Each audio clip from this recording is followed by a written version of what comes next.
Hello bachcho, let's see question. An object is moving in xy plane and its position time graph as shown. आगे मैं select the correct statements. तो बच्चों xt graph दे रखा है और second yt दे रखा है. An object moving in xy plane, position time graph are shown. Select the correct statement. तो देखो xt कर्व दे रखा है, पोजिशन टाइम कर्व क्या दे रखा है बच्चों, xt and yt both are क्या है, position time curve. Motion in a plane है, position time curve, position time curve है. तो पोजिशन टाइम कर्व में क्या होता है चलो अगर अपन देखें हैं तो दैट इज स्लोप जो होता है वो वेलोसिटी को रिप्रेजेंट करता है. स्लोप इसको रिप्रेजेंट करता है, वेलोसिटी को रिप्रेजेंट करता है. तो ये देखें, ये तो पैराबोला आ रहा है आपका, ये कैसा आ रहा है आपका पैराबोला ऐसे, और ये कैसा आ रहा है स्ट्रेट लाइन.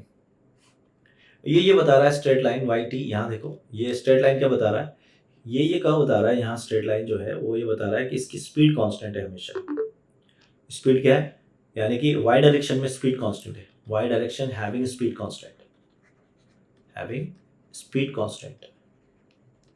ठीक है. और यहाँ पर क्या दिखा रहा है देखो, अगर हम xt कर्व है और इसको बनते हो पहले स्पीड घट रही है, घट के जीरो आ रही है, फिर नेगेटिव में बढ़ रही है. यहाँ क्या हो रहा है स्पीड वेलोसिटी क्या हो रही है, first decreasing becomes zero then increasing negative, increasing negative के अंदर स्लोप नेगेटिव हो रहा है. अब ऑप्शन पढ़ लेते हैं. अच्छा, और पैराबोला ग्राफ है ये, xt ग्राफ जो है वो कैसा है, xt ग्राफ इज पैराबोला. और जब पैराबोला आता है तो हमारा एक्सेलरेशन क्या होता है, कांस्टेंट, ये हमें मालूम है. अब पढ़ लेते हैं सारी चीजें, ऑप्शंस.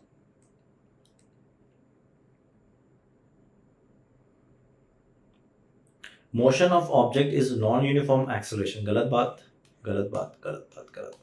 अच्छा, ये y डायरेक्शन के अंदर स्पीड कांस्टेंट है तो उसका एक्सेलरेशन जीरो, ये हमें मालूम है. x coordinate is continuously increasing, बिल्कुल सही बात है. x कोऑर्डिनेट जो है वो कंटिन्यूअसली इंक्रीज नहीं कर रहा. देखो यहाँ पे पहले बढ़ रहा है, बढ़ के मैक्सिमम हुआ, फिर घट रहा है, घट के क्या हो गया, जीरो हो गया. ये भी गलत हो गया, wrong. Speed is maximum at t naught. तो देखो बच्चों स्पीड, अब यहाँ पर स्पीड को हम कैसे बताएंगे, स्पीड हम बताएंगे अब यहाँ पर speed is at any time root of velocity of x का square plus velocity of y का स्क्वायर. तो स्पीड वो बोल रहा है मैक्सिमम होगी कहां पर, टॉप पर. गलत है, क्योंकि यहां पर vx जीरो हो जाएगा.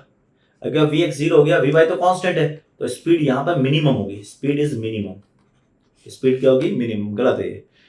Eight time t naught velocity and acceleration are perpendicular. अब अगर t नॉट की बात करें, t नॉट देखो यहां तो एक्सेलरेशन है ही नहीं, ay कितना है यहाँ जीरो, एक्सेलरेशन केवल यहां पर x इज नॉट जीरो.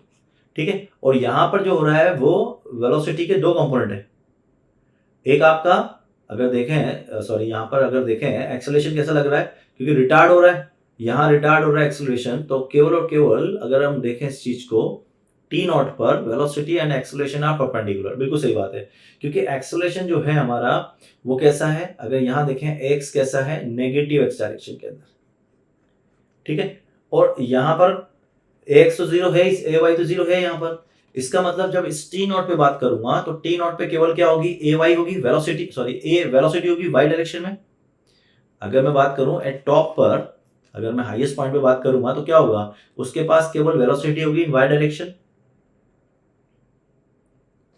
तो एट टॉप यानी कि at t equal to t naught, v will be vy and a is minus of ax. So दोनों परपेंडिकुलर होंगे, तो लास्ट वाला ऑप्शन हमारा करेक्ट है बच्चा लोग.